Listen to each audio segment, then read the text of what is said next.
അസ്സലാമു അലൈക്കും വറഹ്മത്തുള്ളാ. നമ്മൾ ഒരു കാര്യം ഏൽപ്പിക്കപ്പെട്ടാൽ നാം അത് മറ്റുള്ള ആളുകളെ ഏൽപ്പിക്കുന്ന സമയത്ത് അവർ അത് കൃത്യമായി ചെയ്യുമെന്ന് ബോധ്യമുണ്ടെങ്കിൽ മാത്രമേ നമ്മൾ ഏൽപ്പിക്കാൻ പാടുള്ളൂ. അല്ലെങ്കിൽ നമുക്ക് വലിയ ദോഷം ചെയ്യും അത്. ഞാനൊരു കഥ പറയാം. നമ്മുടെ സമകാലിക രാഷ്ട്രീയത്തോട് യോജിക്കുന്നുണ്ടോ ഇല്ലേ എന്നുള്ളത് നിങ്ങൾ വിലയിരുത്തിയാൽ മതി. ഒരു മനോഹരമായൊരു പൂന്തോട്ടം. ആ പൂന്തോട്ടത്തിൽ ധാരാളം ചെടികൾ, ധാരാളം പുഷ്പങ്ങൾ, നല്ല സുന്ദരമായൊരു പൂന്തോട്ടം. ഒരു രാജാവിൻ്റെതാണ്. ആ രാജാവ് അത് നോക്കാൻ വേണ്ടിയിട്ട് ഒരു കാവൽക്കാരനെ ഏൽപ്പിച്ചു. രാവിലെ വൈകുന്നേരം വെള്ളം നനക്കണം, അതുപോലെ വൃത്തിയായി സൂക്ഷിക്കണം എന്ന് പറഞ്ഞ് ഏൽപ്പിച്ചു. അങ്ങനെ ദിവസങ്ങൾ ഇങ്ങനെ മുന്നോട്ട് പോകുമ്പോൾ ഒരു ദിവസം ആ പൂന്തോട്ടത്തിലേക്ക് കുറേ കുരങ്ങന്മാർ വന്നു. ആ കുരങ്ങന്മാർ വന്നപ്പോൾ കാഴ്ചയിൽ ശത്രുക്കളല്ല, അല്ലെങ്കിൽ ശല്യക്കാരല്ല എന്നുള്ള മനസ്സിലായി. അങ്ങനെ ഈ കാവൽക്കാരനുമായിട്ട് കുരങ്ങന്മാർ നല്ല അടുപ്പത്തിലായി. ഒരു ദിവസം ആ നാട്ടിൽ വലിയൊരു ഉത്സവം നടക്കുന്നുണ്ട്.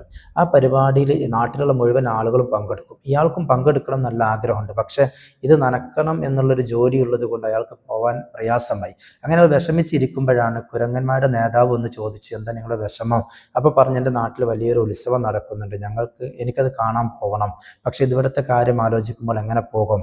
അപ്പോൾ പറഞ്ഞു, നിങ്ങൾ പോയിക്കോളൂ, ഞങ്ങൾ ക്ലിയർ ആക്കിക്കോളാം എന്ന് പറഞ്ഞു. പോകുന്ന സമയത്ത് അയാൾ പറഞ്ഞു, കുളത്തിൽ കുറച്ച് വെള്ളമുള്ളൂ, നിങ്ങൾ ശ്രദ്ധിക്കണം കേട്ടോ, എല്ലാ മരത്തിനും എല്ലാ ചെടിക്കും വെള്ളം നനക്കുകയും വേണം.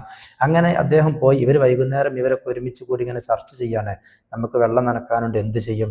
അപ്പോൾ ആകെ കുളത്തിൽ കുറച്ച് വെള്ളമുള്ളൂ, നമ്മൾ എന്താ ഒരു പരിഹാരം? ആ കൂട്ടത്തിൽ നിന്ന് ഒരു കുരങ്ങൻ പറഞ്ഞു, നമുക്ക് ഈ ചെടികളുടെ ചെറിയ വേരുള്ള ചെടികൾക്ക് കുറച്ച് വെള്ളവും തോന വേരുള്ള ചെടികൾക്ക് തോന വെള്ളം നമുക്ക് ഒഴിക്കാം. അപ്പം അതെങ്ങനെ മനസ്സിലാകുമെന്ന് ചോദിച്ചപ്പോൾ നേതാവ് പറഞ്ഞു, ഓരോ ചെടികളും അതിൻ്റെ വേര് പൊട്ടാതെ പിഴുതെടുക്കുക. എന്നിട്ട് ചെറിയ വേരാണോ കുറച്ച് വെള്ളം ഒഴിക്കുക, വലിയ വേരാണോ കൂടുതൽ വെള്ളം ഒഴിക്കുക. അങ്ങനെ ഒരു വെള്ളം കൊണ്ടുവന്നു ഓരോ ചെടികളും പിഴുതെടുത്തു. ചെറിയതിന് കുറച്ച് വെള്ളം, വലിയതിന് കൂടുതൽ വെള്ളം ഒഴിച്ച് അങ്ങനെ അവരെല്ലാ പണികളും അവർ തീർത്തു.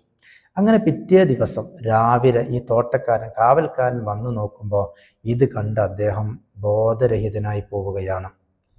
ഇവിടെ വിഡ്ഢികളെ ചുമതല ഏൽപ്പിക്കുമ്പോൾ വളരെ ശ്രദ്ധിക്കണം. നമുക്ക് വലിയ ദോഷം ചെയ്യുമെന്നുള്ളത് നാം മനസ്സിലാക്കുക.